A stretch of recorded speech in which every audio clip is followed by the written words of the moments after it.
The Outsider podcast shares the opinions and analyses of Drew Landry.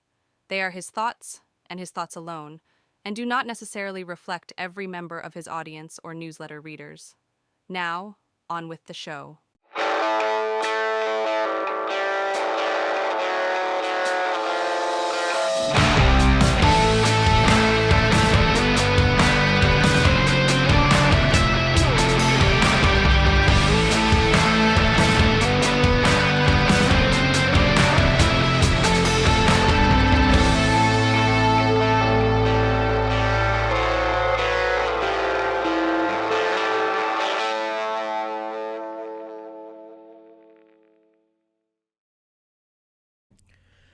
Welcome in to another episode of the Outsider Podcast. I'm your host, as always, Drew Landry, and thank you for tuning in to the top politics podcast west of I-35.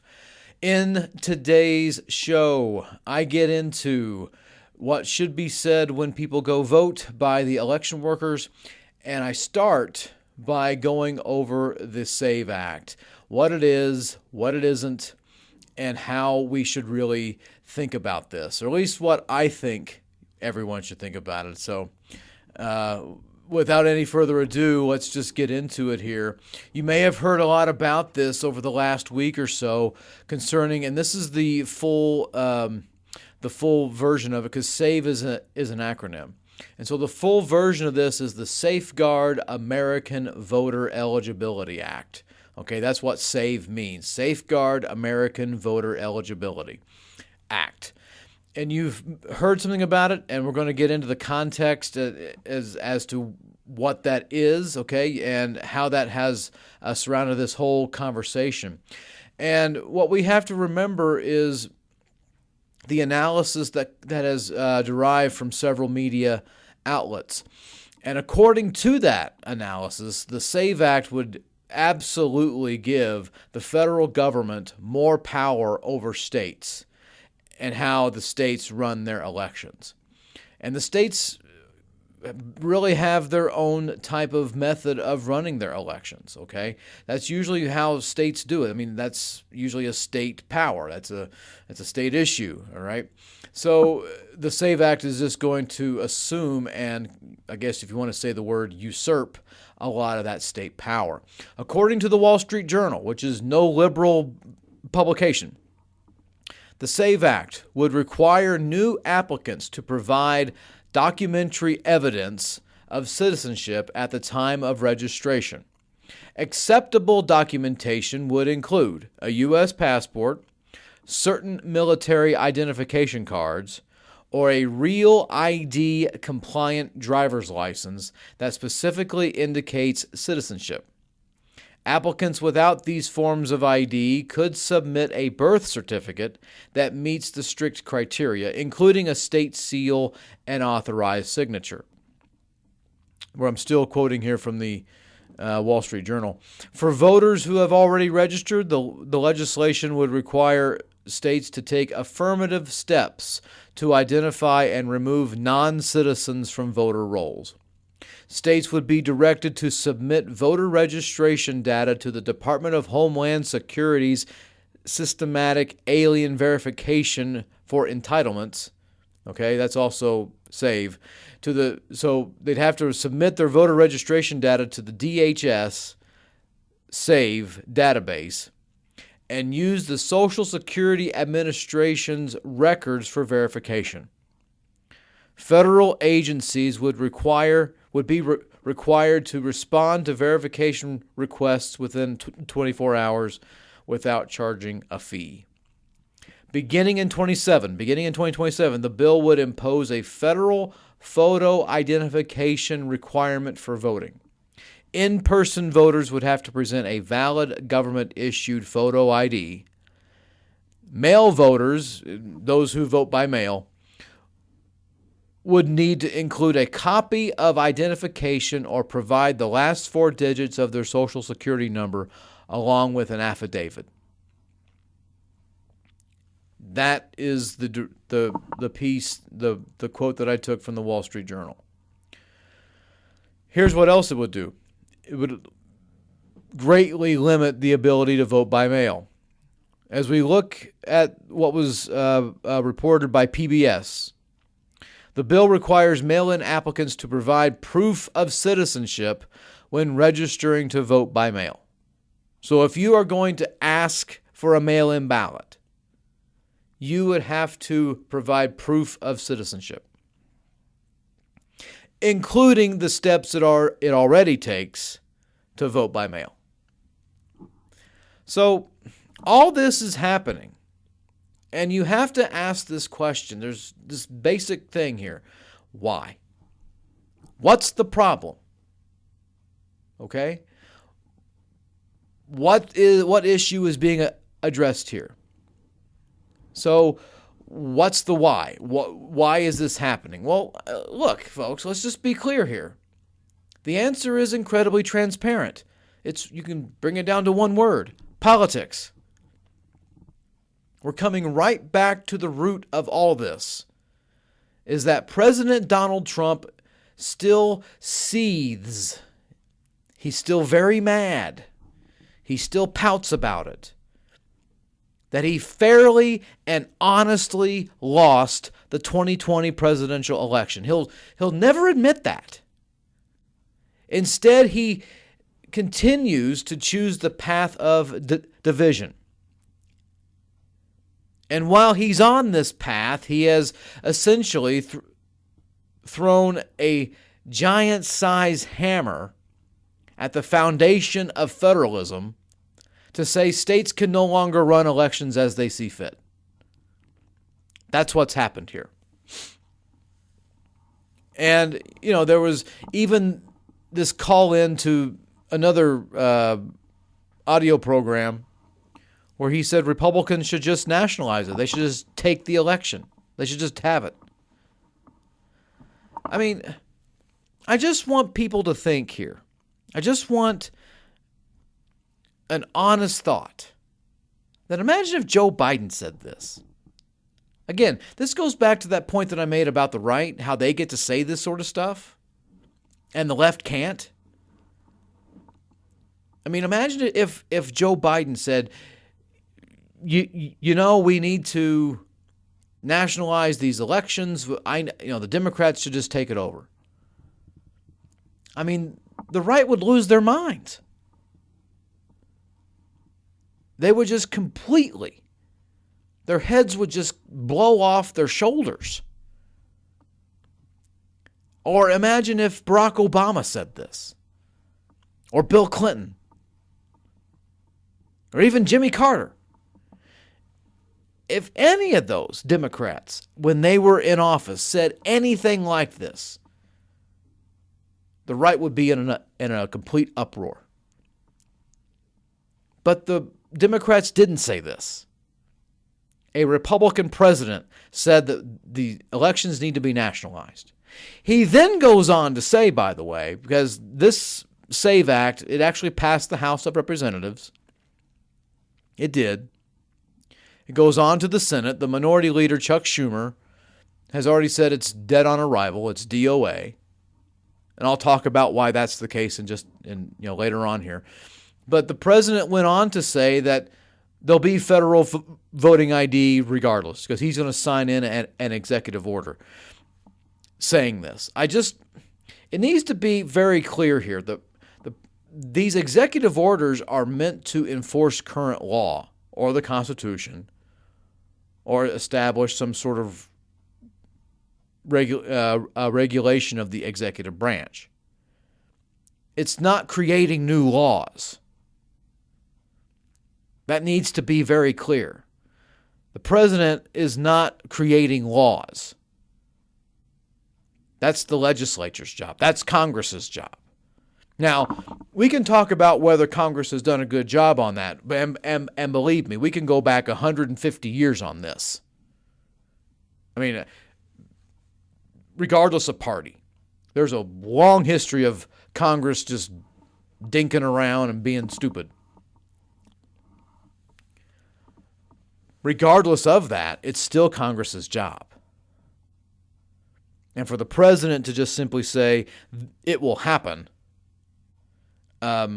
is going to lead to a lawsuit. And that lawsuit needs to be played out as we check and balance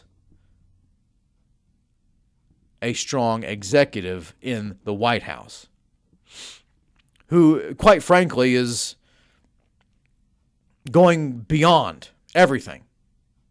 Now, there's so many tangents that I can go down here. I'm going to keep things straight and keep it to the SAVE Act, because this is all happening because of politics. Because Trump will never admit that he lost the election, that he lost 2020. He'll never admit that. He could have, and we wouldn't be where we are today. I want to make that clear. He could have said, I lost. And I've said this before. I don't need to repeat that. But it's very clear why this is happening. Because he feels that he really didn't lose, and that he only lost because of non-citizens who voted, that there was cheating, that there was rigging, and all. I mean, all of this traces back to his grievances of the narrative that he helped shape about the 2020 election. All of this. And I have to break this myth. Myths have to be broken. They have to be busted. And so the author and main sponsor of this bill is Congressman Chip Roy out of Texas, who's running to be the next Attorney General. And there are many myths that he, Congressman Roy, and the president repeat. And the biggest, one of the most blatant falsehoods that's out there is that non-citizens register to and vote in our elections in massive droves. And then they talk about how Biden's inability to secure the border was on purpose and therefore was meant to pack these cities for the 2030 census. This is nuts, by the way. And I just want people to remember, before I get into more stuff about how false all this is, the 2020 census was done when Donald Trump was president. So if you have a problem with the 2020 census, your grievance is with this current president about what he did 6 years ago. Has nothing to do with Biden. Now, do I think Biden did a decent job on the border? No, I don't. I think that and inflation were the two biggest issues that people will really remember about him. You really have to dig deeper. The exit out of Afghanistan is also not really a big part of his legacy. But what he always should have talked about was how employment was always good. The unemployment numbers were incredibly low.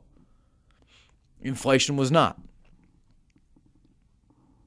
And as an observer, you have to admit where things are. And he didn't really have a good policy for border security, nor for inflation. But to think that this was on purpose is just a whole other level of silliness. Okay? Just a whole other level of dumb. And look, I've often liked Joe Biden.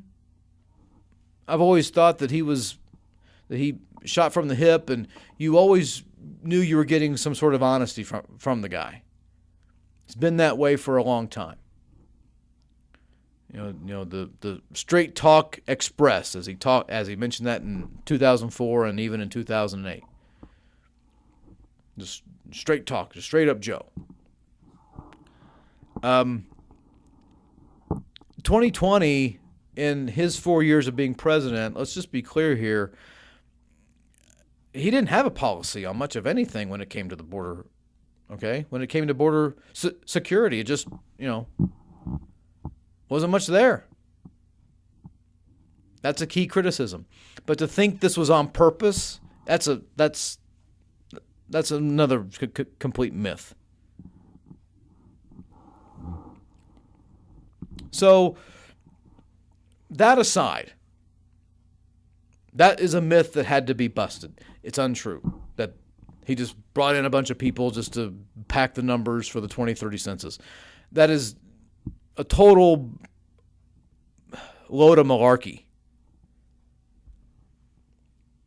But getting back to what I was saying here, how it was this nefarious plan that Congressman Roy and the president have said that a lot of non-citizens register to and vote in our elections in just complete droves. Folks, that is patently and 1,000%, if there's able to be 1,000%, false. It's total false. There are many sources to cite with this. And I'm going to talk about a few of them, but I want you to be very clear about one of them. It actually came from the Trump administration itself.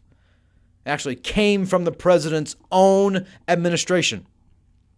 It found, through the Department of Homeland Security and the Department of Justice, it found roughly 10,000 non-citizens who were registered to vote out of 49.5 million registered voters. 10,000, let's just say 50 million, just to keep things honest here. Just to like, keep things like round, like whole numbers. 10,000 out of 50 million. I'm going to do some math here while I'm on the air, and it's a good thing that I have a calculator because, it's not always my strong suit. So we take 10,000, divide that into 50, 50 million, and multiply by 100. That is 0.02% right there.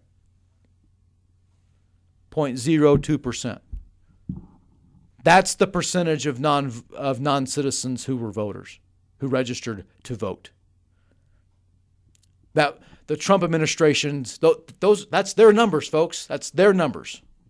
That was reported by the New York Times. Those numbers were given from DHS and DOJ to the New York Times.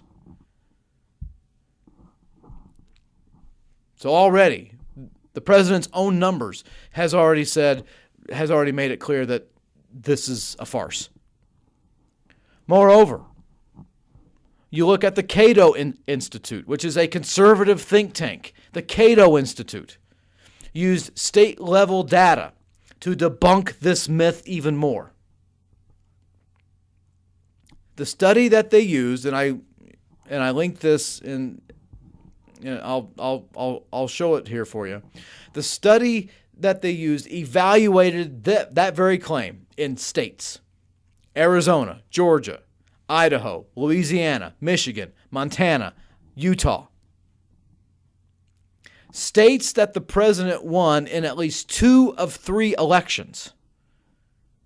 So we're talking 2016, 2020, 2024. And the Cato Institute found them overwhelmingly false. Found those claims that the president was making about non-citizens voting in droves and changing elections to be overwhelmingly false. To amplify this point, the Cato Institute's final thoughts on this were that politicians and public interest groups don't actually care that much about election security. The constant talk of non-citizen voting is more likely about scoring political points and bolstering fundraising. 100%. That is totally true. We look at, here's another study. The Center for Election Innovation and Research, CEIR. It investigated many of those states. Found the same thing that the Cato Institute found. Over 96% of voters in our elections are American citizens. Over 96%. Those who are non-citizens tallied 0.004% of our voters. So I want to be clear here. The claim that non-citizens vote in droves and that they are essential to changing elections and that they have a huge influence in election outcomes. This has been completely debunked. Completely debunked. So next, let's look at this other president's claim about voter fraud. And why do I bring this up? Because this is, again, relevant. Because the president continually insists that the 2020 election was rigged due to voter fraud. Which, I want to make another thing clear here. The president, that claim has never been verified. And evidence was never suggested. He actually held a press conference to say, I'm going to have the evidence for you. And then when it was time for him to bring up the evidence, he canceled the press conference because it wasn't there. I have to reiterate here that the president had 62 cases in court in front of both Republican and Democratic presidents who appointed these justices to the court. And he lost every one of them. He didn't win a single case of fraud, of rigging, of all the other stuff you could think of. All of it was found to be false. He didn't win a single case. And so we know what he tried to do. We know what he tried to do on January 6th of 2021. We know. But the reason all this voter fraud stuff is relevant is because Trump is just whining. And he can't accept the fact that he's a loser. Hey, look, take it from one. No one needs to remind me of the elections that I've lost. I'm well aware. The voter fraud, all that, and the 2020 election and all that stuff aside, it needs to be said again. Voter fraud is incredibly rare in our elections. The Heritage Foundation, another conservative think tank, actually has an interactive election fraud database on its website. And it holds records of such cases that have proven criminal convictions or guilty pleas of voter fraud. Because that's a crime. And it should be a crime. And you should be punished for committing such. But what needs to be very clear, again, I say that a lot because there's all this malarkey that's out there. And since 2005, Texas has had a whopping 113 proven criminal convictions or guilty pleas of voter fraud. That's since 2005. 113 proven criminal conviction cases or guilty pleas. Do you have any idea as to how many ballots have been cast since 2005? Just a rough guess. We are talking over tens of millions, if not hundreds of millions of ballots have been cast since 2005. We're talking we're talking 21 years. We're close to about 100 million ballots being cast. Just, throw a dart at it, rough estimate. And they found 113 proven criminal cases. That is such a minuscule number. That is just a small number of cases. God. Voting irregularities happen in every election and in every state. And yes, I want to say something here. There are some chicanery of fraud that takes place, but to even think that it happens on a large scale, that even to think that it's widespread, that even that it's a coordinated event, that the president and his supporters want you to believe is just completely false. It doesn't happen that way. But, what the president doesn't want you to know is about the election lady up in California who tried to actually mess with the voting machines. She actually tried to mess with that. And that's a state crime. She's in jail. The president's trying to pardon her trying to find some way to get her out of jail because she did it under his name.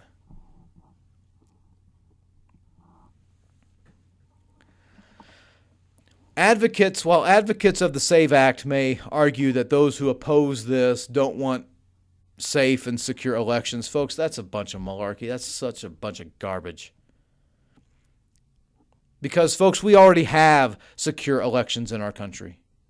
Non-citizens cannot vote in our elections. It's been that way for over 100 years. Go look it up. And if they do, and if fraudulent behavior happens, they are isolated, rare, and prosecuted instances. I think a better concern is about what this new voting bill does for married women, but I'll address that at another time. Now, I know what some may actually say to me. Well, Drew, they'll bring out these pushback arguments and how I'm against, the federal government getting involved in state-run elections and all that, how I'm saying this. And say, well, what about the Voting Rights Act of 65? That was a federal intervention. Yeah, you're right. Such a stupid factoid, by the way. This is way on different scales. The Voting Rights Act of 65 is to right a wrong. And that wrong was that across the country, you had states that curbed voting rights based on race, creed, color. Those are what was called Jim Crow laws. Okay. That were supplanted in states to suppress the vote of African Americans. That needed to be addressed. There's no question about it. Voting is a civil right. Come on, people. Voting is a civil right. And the government has an obligation of maintaining equality in the ballot box. The SAVE Act doesn't do any of that. The SAVE Act is for politics and politics alone. Period. The end. And America doesn't need that. Doesn't need it. We don't need the SAVE Act. Now, as I mentioned before, the House passed it. The Senate has yet to take it up. But I want to tell you just a little bit about Senate procedure. There's this thing called the filibuster. And one way to avoid a filibuster is by invoking this thing called cloture. Cloture means to end the debate and you bring about a vote. The Senate has its own way of setting up the rules, just like the House has its own way of setting up the rules. Okay, they get to set their own. They are their own universe. They are separate, independent, yet equal in power chambers of Congress. And the Senate has archaic rules. Let's just be honest. And so in order to invoke cloture, there's certain procedure for this, but overall, the basic, what it boils down to is that it has to have 3/5 of the chamber to invoke cloture, to end debate.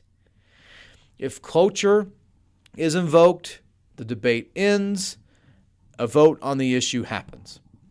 If cloture is not invoked, the debate continues. And it can continue into perpetuity, known as a filibuster. So let's be clear about this. The Republicans have a majority in the Senate, right? They gained that from the 2024 election. There's just no ands, ifs, or buts about it. But they don't have 60 votes. They don't have 60 senators.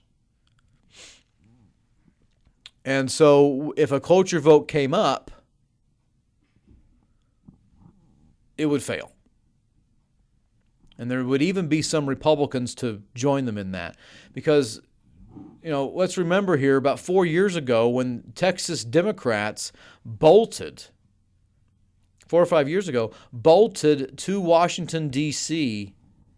to break quorum here in Texas over a voting law. They wanted the House, they wanted the Senate to bring up a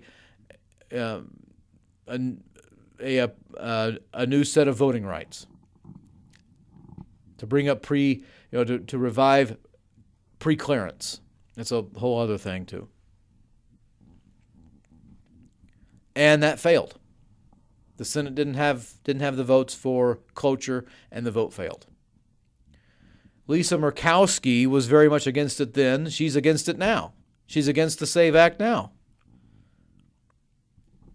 So it's quite clear that if this is brought up and a cloture motion is brought to the floor, it will not reach the 60 votes. Here's where you can get crafty. Nothing in the Constitution says about a filibuster. There's nothing in there. It's a long-standing Senate tradition. Traditions can be ended.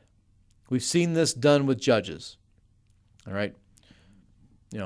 Harry Reid broke that, did that when he was the majority leader in 2013 for lower courts. Mitch McConnell broke that for Supreme Court nominees in 2017. Will John Thune, Senate Majority Leader Thune, do this for the SAVE Act? President Trump wants to get rid of the filibuster. He's made it clear. There are other members of the cabinet who want to get rid of the filibuster. There are some senators who want to get rid of the filibuster on the Republican side.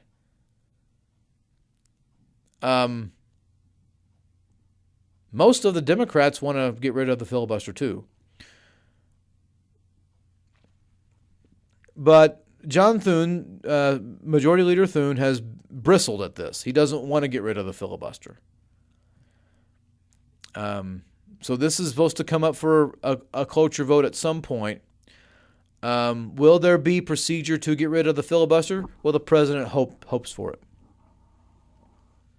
So the SAVE Act right now doesn't. It's all it's done is pass the House. It's waiting for action in the Senate, and I think the only action it's going to get is a cloture vote, and that'll be the end of it. Again, I could be wrong. Maybe Senate Majority Leader Thune gets rid of the filibuster, and they have an up or down vote right then and there. Maybe that happens. I don't think it will. But it's quite clear that the SAVE Act is not. It's not settling anything. It isn't. It's just promoting the constant grievances that the president has had over the last elections. And he knows that his approval ratings that are so abysmal,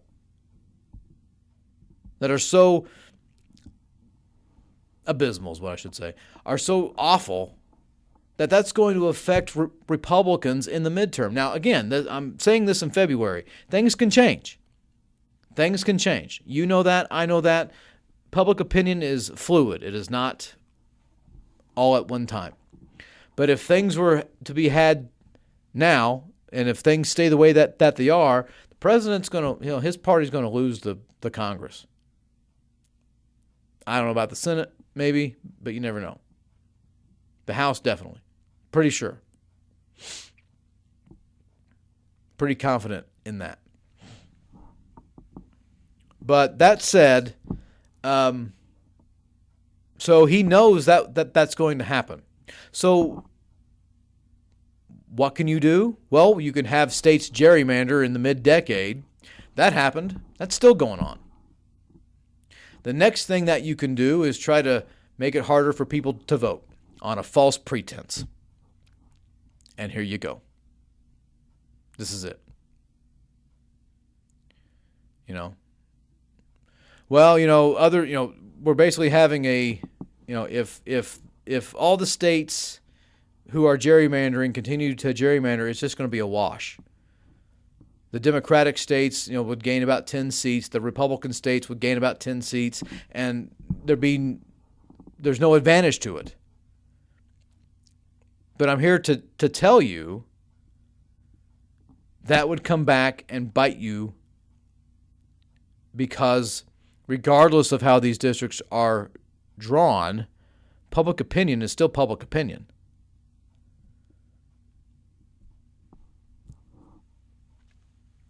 I don't think it's a wise move. But, the president isn't calling me, and if he was, he's really desperate for thoughts.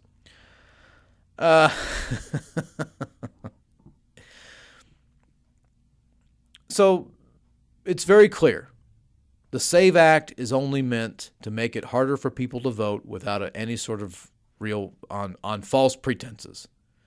If you can't win election fair and square through the public square, through the public in a decade by decade drawn map, then you try to gerrymander, and then you kicked off the domino.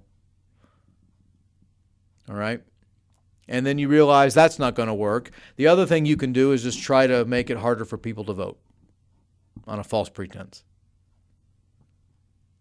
And then, if it doesn't pass the Congress, then I'll just make up some reason to bring out an executive order. Again, I just want you to think here. How would the right respond? No, wrong word. React. If a Democrat did what President Trump is doing. And I'm here to tell you, day one of 2029, and I'm fairly certain that, if this continues on, the president's party's not going to win in 2028. President Trump has opened up a whole set of executive powers, a whole wide load of executive powers that hasn't been seen if ever, maybe since FDR. But the current president has set this up so that his successor has a lot of wiggle room. And that's going to be the fault of the Republicans. That needs to be clear. They're the ones who are starting this. All right. Last thing I want to say here has to do with voting. Now, when I'm recording this, early voting for the March Texas primaries is taking place. And early voting is something that Texans enjoy. Most Texans vote in early voting. It's Texas was one of the first states to bring this out. It's been around since the late 1980s. I think it's interesting as to how this became a thing in the early 2000s. But that aside, what people in Texas, what they're supposed to tell you is to have your photo ID ready. In Texas, there are 7 acceptable forms of photo identification. And as of right now, a driver's license is one of them. And that's really the most popular one. So you'll have some workers who will say, have your driver's license ready. Oh, no. They're not supposed to say that. And I specifically will go vote with my passport. Because I want them to say to me, have your driver's license ready. All right? So I can say to them, there are 7 acceptable forms of photo identification, and you're supposed to say photo ID. In a nice way, I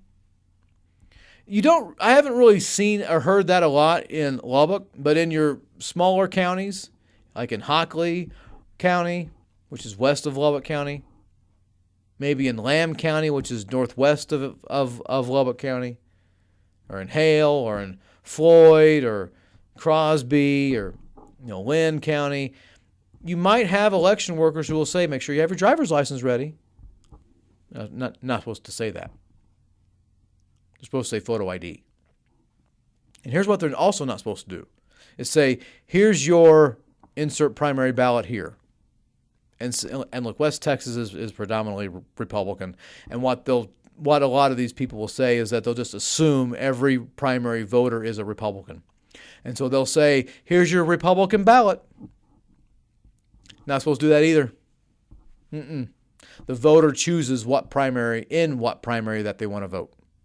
The voter chooses that. Texas has an open primary. You could say semi-open primary. But the fact that you get to choose what party primary in which you want to vote, them coming up to you and saying, here's your Republican primary ballot. Nope. Can't do it. They can't do that. So why am I telling you this? Because I want you to be careful. I want you to be mindful when you go vote. I want you to listen for that. Now, it takes a lot of gumption to say, hey, look, you got that wrong. You're not supposed to do that. When it comes to that, I don't care. Now, obviously, I would not want to embarrass my wife or anyone of my family if I did something like that. But at the same time, you got to be mindful of the law. And these people are trained. They're trained to be a poll worker, and they know better, or they should. So bear in mind here that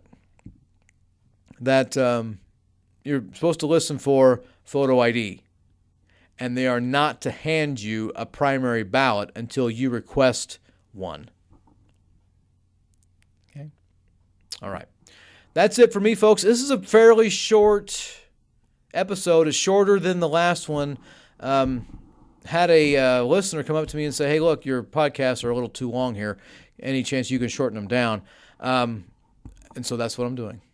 I'm going to make them a little shorter. Appreciate you listening. I'll be back again real soon, and I'll see you then. The preceding analyses and opinions were that of Drew Landry and his alone. They did not necessarily reflect all of his podcast listeners or newsletter readers. Thank you for listening to the Outsider Podcast. Be sure to follow The Outsider on X and on Facebook. Also, don't forget to sign up to be a free subscriber to his newsletter on Substack. Just look for The Outsider. We will see you again next time.